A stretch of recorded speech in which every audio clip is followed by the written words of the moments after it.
यह हम सबका सौभाग्य है, आपका सौभाग्य है और हमारा भी सौभाग्य है कि हमें गुरु नहीं, हमें साक्षात सदगुरु मिले हैं। गुरु का जन्म होता है और सदगुरु अपने आप में ही परमात्मा के द्वारा भेजा हुआ एक ऐसा अंश होता है जिसका जन्म ही संगत की, जिसका जन्म ही समाज के दुख और कष्ट को दूर करने के लिए होता है। तो जो सदगुरु हमें मिले हैं भगवान शिव की कृपा से, माँ दुर्गा की कृपा से, ये अपने आप में ही हम सबके लिए एक बहुत बड़ा आशीर्वाद है। जो गुरु जी ने हमें पाठ दिया है माँ दुर्गा का, हनुमान जी का, भगवान शिव का, राधे कृष्ण का, जो गुरु जी ने इतनी तपस्या करके, जो इतना ध्यान करके हमें पाठ दिया है, उस पाठ को समझ के करना और उस पाठ के द्वारा हम उसको कैसे उसका प्रॉफिट ले सकते हैं, कैसे अपने कष्टों को मुक्त कर सकते हैं, ये गुरु ने, ये हमारे सदगुरु ने हम सबको समझाया कि कैसे हम अपने दुखों का और अपने कष्टों का निवारण कर सकते हैं।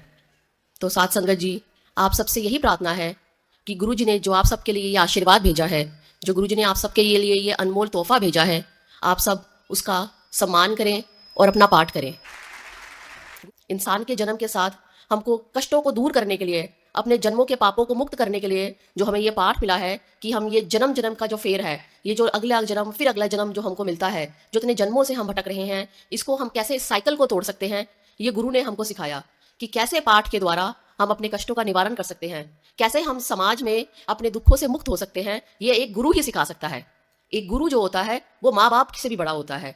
जैसे माँ बाप कभी अपने बच्चे का बुरा नहीं चाहते, तो एक गुरु भी कभी अपने बच्चों का बुरा नहीं चाहता। एक गुरु आपका मित्र भी है, एक गुरु आपका पिता भी है, एक गुरु आपकी माता भी है।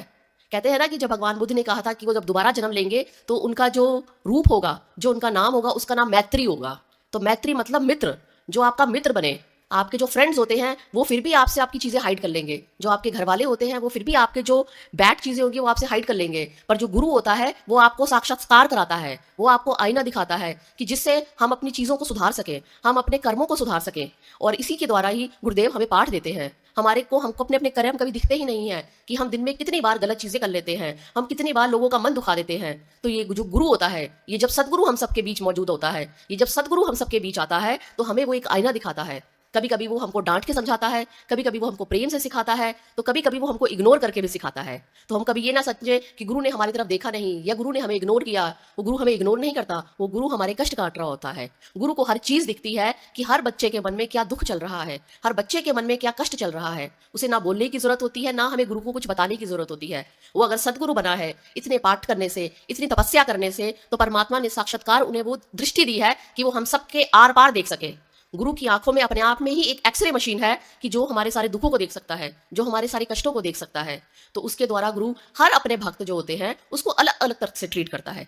जैसे हम डॉक्टर के पास जाते हैं तो डॉक्टर अपने हर पेशेंट को एक डिफरेंट ढंग से ट्रीट करता है। एक पेशेंट को अगर वो बहुत अच्छे से ट्रीट करेगा, दूसरे पेशेंट को डॉक्टर डांट भी देता है कि जाओ आप यहाँ से, मुझे समझ आ गई है। पर अगर हम डॉक्टर की बात का बुरा मान ले तो हम अपने आप को ही दुख देंगे, हम अपने आप को ही कष्ट देंगे। तो ऐसे ही अगर डॉक्टर की बात हम समझ सकते हैं, अपने माता पिता की बात हम समझ सकते हैं। कितनी बार माता पिता अपने बच्चों को डांटते हैं, शुरू में तो बच्चों को बुरा लगता है, मगर बाद में धीरे धीरे उन्हें समझ आती है। कहते हैं बड़े का कया हुआ और आंवले का खाया हुआ बाद में पता चलता है। तो ऐसे ही जो हमारा गुरु है वो हमारे लिए आंवला भी है, वो हमारे लिए करेला भी है और वो हमारे लिए आम भी है। कभी वो हमारे लिए करेला बनेगा, कभी वो हमारे लिए आंवला बनेगा, तो कभी वो हमारे लिए आम भी बनेगा। तो ये अब हमारे ऊपर है कि हम उस चीज़ को कैसे ग्रहण कर सकें, हम अपने गुरु की बात को कैसे ग्रहण कर सकें, हम अपने गुरु की कभी भी चीज़ को कोई बुरा ना लगाएं, कभी दिल से ना लगाएं। क्योंकि गुरु तो हम सबके लिए यहाँ पे आ रहा है, गुरु अपने लिए नहीं आता हर जगह। गुरु इतनी जगहों पे समागम करता है, सालों से गुरुदेव समागम कर रहे हैं। तो आप खुद सोचिए, जो इतनी उनकी एज हो गई है, गुरु माँ जी की इतनी एज हो गई है, फिर भी आप सब संगत के लिए, आप सब भाई बहनों के लिए, अपने सेवादारों के लिए गुरुदेव फिर भी चलते रहते हैं और आप सबके लिए पाठ करते हैं। क्योंकि गुरुदेव को ये मन है कि जितना भी समाज है, जितनी भी ये धरा में लोग हैं, उन सबके कष्ट दूर हों। जो भी इस धरती पर आए हैं, हर बंदा कष्ट मुक्त हो, हर बंदा सुखी हो। इसी के लिए वो दिन रात पाठ करते हैं, वो दिन रात तपस्या करते हैं कि हमारे कष्टों का निवारण कर सके। और हम अपने गुरु की कभी कभी छोटी छोटी बात से नाराज हो जाते हैं। तो ये हम सबके ऊपर है कि हम अपने गुरु का कैसे आदर कर सके, कैसे मान कर सके, कैसे सम्मान कर सके, कि हम उनकी वो चीज़ को रिस्पेक्ट दे सके जो गुरुदेव ने हमें दी है, उस पाठ की हम वैल्यू कर सके जो गुरुदेव ने हमें दी है, जो परमात्मा का नाम गुरुदेव ने हमें दिया है, जिस परमात्मा ने पूरी धरती को बनाया, जिस परमात्मा ने ये पूरे संसार को बनाया, हम उनका भी आदर सम्मान कर सके। जब आपके घर में देखिए बच्चे होते हैं और बच्चे माँ बाप बच्चों के लिए कितना करते हैं, पर जब बच्चे यही बड़े होते हैं और माँ बाप को नहीं पूछते तो माँ बाप को कितना दुख और कष्ट होता है, कितनी तकलीफ होती है। वो अपने रिश्तेदारों के साथ सबके सामने रोते हैं कि हमने अपने बच्चे के लिए कितना किया और मेरे बच्चे हमें भूल गए। तो सोचिए, वो जो परमात्मा है जिसने ये धरती बनाई है, वो परमात्मा जिसने ये पूरा यूनिवर्स हमें बना के दिया है, जिसने हमें ये चांद सितारे दिए हैं, जिसने हमें ये शरीर दिया है, जिसने हमें हार्ट दिया, लंग्स दिए, लीवर दी, किडनी दी, इसमें से एक चीज भी इधर से उधर हिल जाए या कुछ हो जाए तो हमारा पूरी शरीर हिल जाता है। हमें कुछ चीज अच्छी नहीं लगती, हमें पूरी दुनिया की एक से एक सुख अच्छा नहीं लगता। हमारे सामने कोई लाखों पैसा रख दे तो हमको अच्छा नहीं लगता, सुंदर से सुंदर कपड़े रख दे हमें अच्छा नहीं लगता, सुंदर से सुंदर इंसान सामने बैठ जाए हमें अच्छा नहीं लगता। तो सोचिए उस परमात्मा को हम कैसे भूल जाते हैं। हमको 24 घंटे में से हमको हाफ एन आवर भी नहीं मिलता कि हम पाठ कर सके, हम उस परमात्मा का धन्यवाद कर सके। तो हम कैसे बड़े होकर ये एक्सपेक्ट कर लेते हैं कि हमारा बच्चा हमको कल पूछेगा।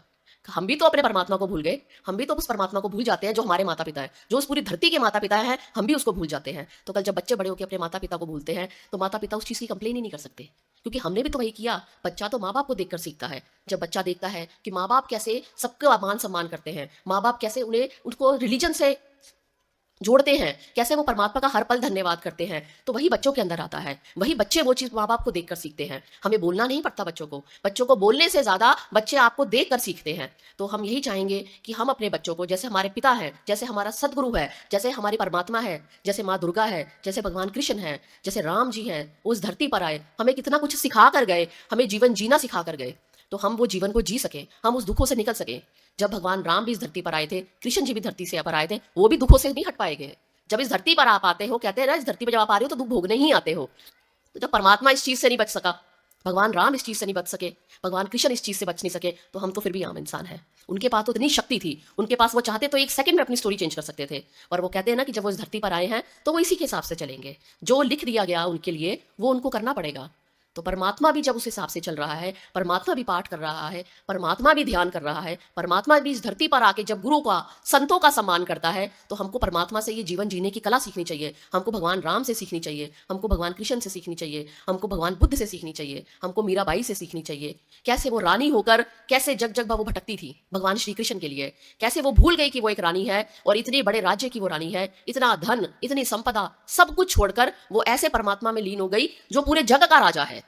जब आपने जग के राजा को पकड़ लिया तो ये तो जो समाज में दिए या ये सोना चांदी पैसा, ये तो उसके सामने कुछ भी नहीं है, क्योंकि उसने पूरी दुनिया के ही राजा को पकड़ लिया। तो उस दुनिया के राजा ने कभी उसका हाथ नहीं छोड़ा, कभी उनका दामन नहीं छोड़ा, हर पल उनके साथ रहे। और कैसे जाते ही मीरा माई कैसे भगवान श्री कृष्ण में लीन हो गई।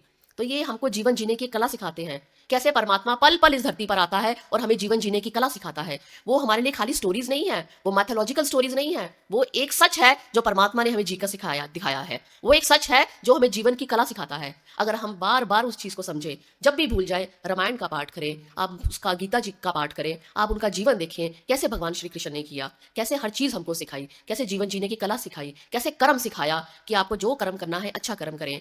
वो कला हम उनसे सीखें और अपने जीवन को सुखमय बनाएं। इस सदगुरु ने इतने जन्म लगा दिए, गुरुदेव ने इतने साल लगा दिए हमको जीवन जीने की कला सिखाने के लिए। तो ये हमारा फर्ज है कि हम अपने गुरु के लिए ऐसा पाठ कर सकें कि अपने गुरु को दिखाएं कि हम सदगुरु के शिष्य हैं। जब हम दुनिया में जाएं, जब हम समाज में चले, जब हम किसी से बात करें तो पता चले कि उनके गुरु ने, इनके सदगुरु ने इन्हें क्या कला सिखाई है, इन्हें जीवन जीने की क्या कला सिखाई है। हमारे चेहरे पर हमेशा वो जो स्माइल रहे, दूसरों की मदद करने की जो हमारे चेहरे पर हमेशा खुशी रहे, ये हम दूसरों को भी सिखा सके कि दूसरे भी देखें और वो सीखें आपसे कि देखिए इनके सदगुरु ने इन्हें कितनी अच्छी चीज सिखाई है। ये उस सदगुरु के शिष्य है जिस सदगुरु ने अपना पूरा जीवन समाज के लिए लगा दिया। उस सदगुरु के शिष्य है जिन्होंने अपना सब कुछ अपने शिष्यों के लिए कर दिया, जिन्होंने ना दिन देखा, जिन्होंने ना रात देखी, जिन्होंने अपना शरीर का स्वास्थ्य देखा, जिन्होंने ना देखा कि उनके बच्चे हैं कि नहीं है। हमसे ज्यादा तो गुरुदेव ने आप सबके साथ टाइम स्पेंड किया है। हम हैं तो गुरुदेव के बच्चे, पर हमसे ज्यादा टाइम गुरुदेव ने आप पूरी संगत के साथ टाइम स्पेंड किया है। कहने को तो सब बोलते हैं कि आपके फादर हैं, आपके डैडी हैं, आपके साथ हैं, पर हमारे पास तो गुरुदेव बहुत कम रहे हैं जितना आप संगत के साथ गुरुदेव रहे हैं। क्योंकि ये संगत में गुरुदेव की जान बसती है, ये संगत ही गुरुदेव के लिए ऑक्सीजन है और ये संगत ही गुरुदेव को हमेशा खुश रखती है। जब गुरुदेव देखते हैं कि उनका एक शिष्य जब ठीक होता है, गुरुदेव आप सबसे एक्सपीरियंस क्यों सुनते हैं? क्योंकि गुरुदेव को खुशी होती है कि गुरुदेव को अच्छा लगता है कि जब ये जो माँ दुर्गा का पाठ है, ये हनुमान जी का जो पाठ है, ये जो मृत्यु संजीवनी का कवच का पाठ है, ये जो गोपाल कवच का पाठ है, जब आप इसका पाठ करते हैं और ये पाठ आपका जीवन बदलता है, ये पाठ आपकी दृष्टि बदलता है, ये पाठ आपके मन में करुणा लाता है, तो गुरुदेव को वो चीज इतनी खुशी देती है कि गुरुदेव का मन करता है कि संगत के लिए और पाठ करे। इसीलिए गुरुदेव समागम में कहते हैं कि आप सब अपना एक्सपीरियंस सुनाएं, जिससे आप सिर्फ प्रेरित होकर जो लोग पाठ नहीं कर रहे हैं, जो लोग इस जीवन जीने की कला को नहीं सीख पा रहे, वो भी ये सीख सकें। अगर आपके शब्दों से, आपके विचारों से किसी एक का भी जीवन बदल सके, तो ये आपका जीवन अपने आप में ही सफल हो गया। आप जो इस धरती पर आए हैं, किसी का एक का भी जीवन अगर आप बदल दे, तो ये अपने आप में ही आपने अपने दुखों को काट दिया, आपने अपने गलत कर्मों को काट दिया, आपने इस जीवन मरण की साइकिल को काट दिया। कि परमात्मा आपसे खुश होगा कि इन्होंने अपने सदगुरु की बात को समझकर, इन्होंने परमात्मा का जप नाम किया, इन्होंने परमात्मा को याद रखा। जिस परमात्मा ने हमें जीवन दिया, जिस परमात्मा ने हमें ये शरीर दिया, हमने हर पल उन्हें याद रखा, तो परमात्मा भी हमारे लिए करेगा, परमात्मा हमारे लिए खुशी खुशी करेगा। तो ये आप सबसे प्रार्थना है कि ये जो गुरु जी ने आप सबको पाठ दिया है, आप ये सभी पाठ करते रहें और अपने जीवन को ऐसे ही सुखमय बनाते रहें।